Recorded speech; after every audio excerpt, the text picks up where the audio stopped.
Mina namhlanje sithatha kunjani? Eh yona nto ke ndiyayihleka apha mntaka BK. Ndiyabhotisa kubaphulaphuli.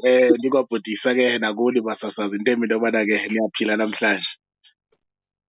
Siyaphila Teteza, but ke ikhona wena into engathi ifuna ukumane ukukushwabanisa. Ndiyazi noba ke mhlawumbe i-network phakathi because siyafuna ukuba kakuhle ngale mina namhlanje. Hayi masithembe mntaka BK into yobana izusenzela lo shwangusha kodwa ke hayi ndikhona kwelami icala Camagu mawethu. Nantoke uyufakana kakuhle ke ngoku.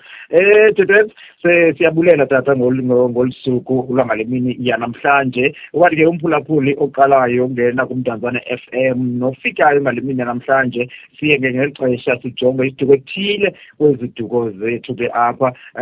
Sijonge ukuba ngaba ke intsusa nentsukaphi yesiduko sisukaphi, abantu bezalwa ngobani, bedume ngantoni, mhlawumbi ke nezinye ke izinto izilo zamakhaya ngoba ke sile generation thina engazazi nezonto uba yintoni silo. Xa unombuza yintoni silo sekhaya, ayakho silo ekhaya, ayakho silo ekhaya. Kodwa ke zezinye ke zezinto ke siye sithi ke sisidakanye sizibeke ngaphandle khona ukuze ke noko sisuse ke inkwethu emehlweni. Uteteza ke uMasoka selelapha ke nguye ke uzawuthi ke namhlanje asithongele imvelaphi nembali yondlangisa othole. Teteza, nalithuba tata masikunike uke usichazele ukuba amandlangisa okanye ondlangisa basukaphi, bemi kwesiphi isizwe, bendawoni kweliphondo laseMpuma Koloni apho banintsi khona.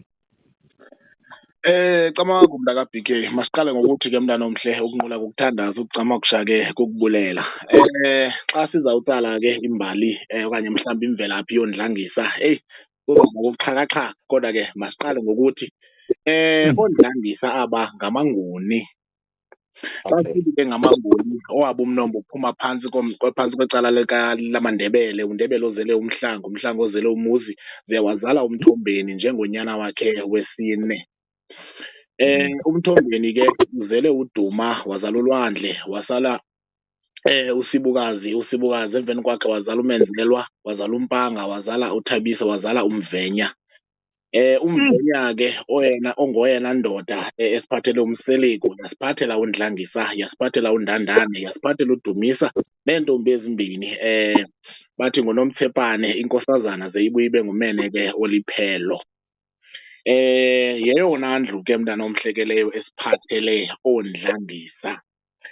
Ichithekile ke laa ndlu kakhulu leyana kaMthombeni phaya.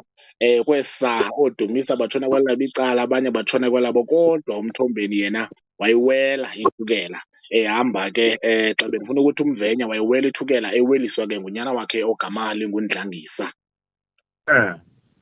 Xa sibalanda ke mntana omhle sitsho ngolo hlobo sike ngamanguni, ikakhulukazi kwicala ke lamaNdebele, kodwa uyawufika phaa kwicala labaThwa kubevela phaa uMthombeni, kodwa uMthombeni abavela phaya bavezwa ngenxa kaDumisa. uDumisa ke ufike nodadewabo loo ndithe inkosazana eyokwenda, ze wabuya ke wafika wazithetha ebafundisa amayeza, de waphela ke nayesengumkhokheli.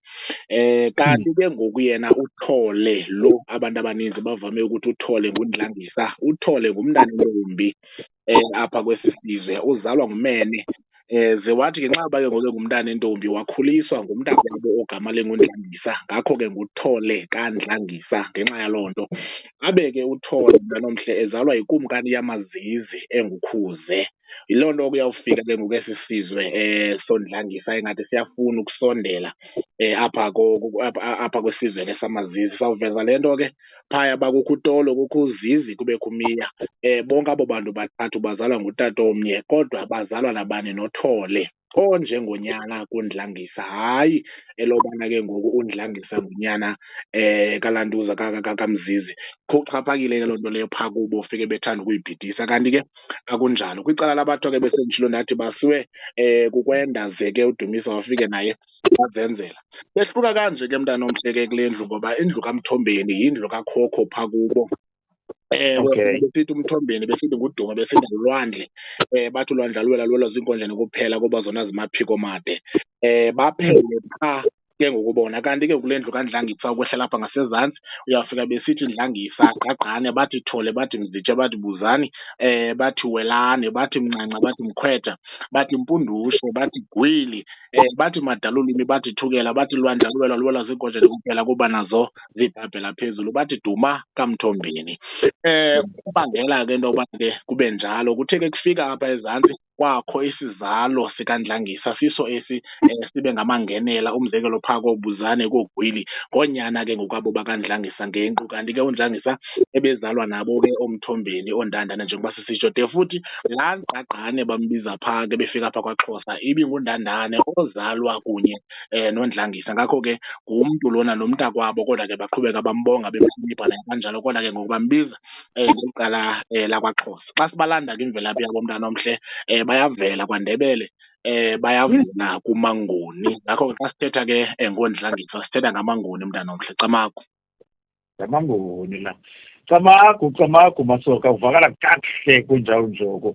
Kodwa ke siye sijonge ke mhlawumbi eziduko okokuba ke ubunganga bazo nezinto ezithe zaduma ngazo kwesizwe ke samanguni nakwesizwe mhlawumbi sikaGcaleka, kwesizwe sikaXhosa. Adume ngantoni oNdlangisa aba? Mhlawumbi ke nesilo sekhaya phaa kubo ndivile ubalula inkonjane, sesithi mhlawumbi nesilo, ndicela undibethele loo mibuzo emibini.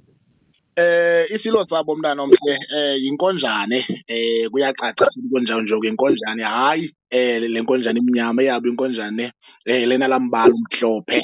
Abantu ke bezulabo xa bava bazibiza ngolwandle bayazazi into yokubana hayi xa kuzawuwa imvula fama bakhawuleze babonakala. Loo nto kuyakwenza ke into yokubana ke mntana omhle kube kanti isilo sabo ke yinkonjane. Kanti ke kutyala lokubana namhlanje badume ngantoni.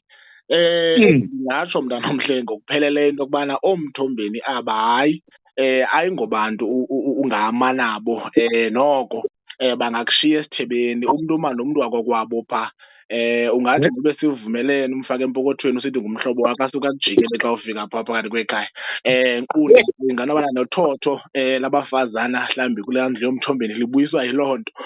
Ndithi lawuthetha into yokubana alinamthethi leli apha liyimpula bashiyeke bethethelelana amadodakazi noonyana. Ndizama ukuthi ke mntana omhle kuloo ndawo leyo ayingobantu ke abanezigqibo ezithile, kodwa ke ngabantu abakwaziyo aba ukuzithethela nokuzimela, abangomaphako localelo. Necala ke lemfazwe bakhe bavela nalo phakulo apha kwicala lakwaXhosa ke xa sikhumbula into yokubana amazizi lana afike nini apha bebekhona ke nabo phakathi kwabo Ndlangisa xesha. Yiloo nto kuyawufika kwicala lamaXhosa bebizwa ngento yokubana bangamamfengu, kodwa ke babengomamfengu. Xa silanda amamfengu sawufumaniseka bona angabambo, bona babe bengamanguni bengakhange kube kanti ke bona bangamamfengu. Yiloo nto mntana omhle Camagu.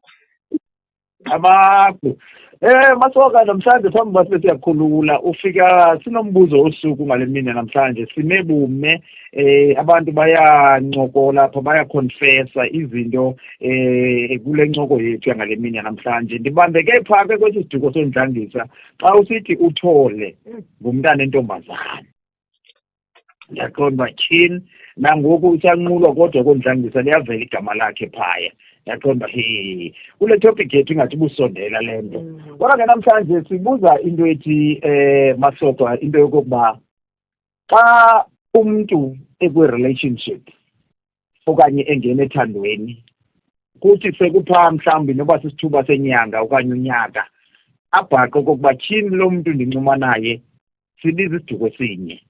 Nokokuba ke mhlawumbi lo Dlangisa ndidibene naye apha eMonti, mna ndisuka phesheya koNywiba, kodwa nguNdlangisa lo. Kube khona laa nto ke ethi uNdlangisa mnye akanotshintsha. Ingaba mhlawumbi izinto ezinjena ziye zithweni ngoba banintsi abaphulaphuli bethu abathi heyi sake zange ndafika kuloo meko, ndike ndagaxeleka kuloo meko. Abanye bathi hayi de sade sayiyeka, abanye bathi hayi saqhubeka yaziphelela. Abanye besithi hayi abantu thina siyazalana sonke emhlabeni, so andizokwazi ukuyiyeka uba ndidibene naloo ntombi okanye ndidibene naloo bhuti sibe sesiqhuba ndibona uba sisonwabile, akho nto sizawukwazi ukuyiyeka because emhlabeni siyazalana sonke. Kuye kuthiweni kwiimeko ezinjena? Yinto enjani le? Ibizwa ngoba yintoni le nto? Mandiqale ngokuthi ke wena mntakabhike nawe Maxhamela, kaloku le nto bayiqale bengayazi. Kwakufika ke ulwazi iyawubuya ngoku ibe linyala ngoba noko ngoku uyayazi. Ngela xesha ke ubungayazi nakhona ke ndizawuthi xa ndikubuza mna inoba yintoni ebangela uba ungamazi lo mntu uncuma naye uba ngwaze manini, iphinde nale iveze ukubana nawe uphinde wanempazamo phana phaa. Ngakho ke mntana omhle into engamkelekanga leyo, ngoba sawukhumbula into yobana le nto ingumntu siyelatha ngeziduko ezine. Ezi ziduko zine ke sibale sakho, sibale sikatata, sibale sakulomama nesikamama katata. Noko ke ngoku apho awunode kube kanti ubona umntu onothi uncume naye kwezi ziduko, noba kuthiwa omnye ngowasowaqumbu mna ndikwakucenani, noko xa sewusazi into yokubana lo mntu lona nguMarholi, laa nto iyawuthetha into yobana ningumntu omnye, awukwazi ukuncuma nomntu wesiduko sakho de. Nowakulomamakho xa kuthiwa umzekelo ngumaqwembe, njengobana ke ndizalwe emaqwembeni mna andinawukwazi ukuncuma naye. Ngoku ndidibene naye ndiyibona uba intle.